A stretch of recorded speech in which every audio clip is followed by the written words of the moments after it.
Does Carney think Canadian lives are a joke? Still nothing has been done as people can't afford mortgage, rent, food, as this moron is laughing fits in Parliament. How ridiculous is this? Mr. Speaker, I know many things. I know many things. And one of the things I know, the member opposite, the Leader of the Opposition, just mentioned interest rates.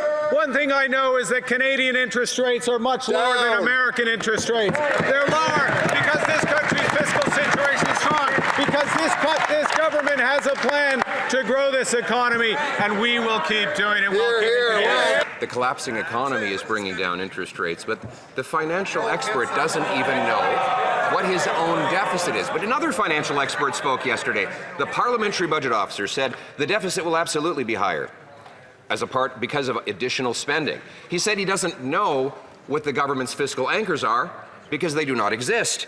He says the labor market sucks and wages are not going up. These are quotes.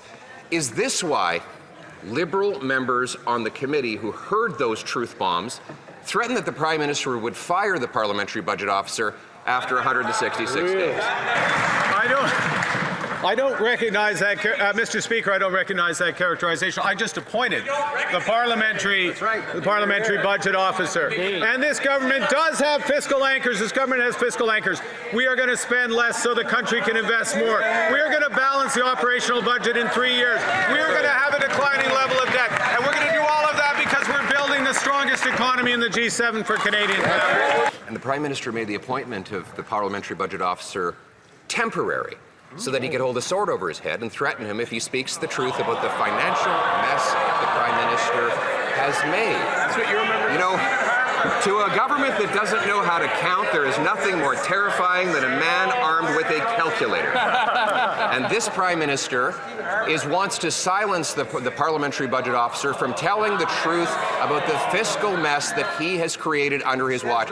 So will he, Mr. Speaker, legalize math, make the parliamentary budget officer's position permanent, and tell us how big the deficit is? Mr. Speaker.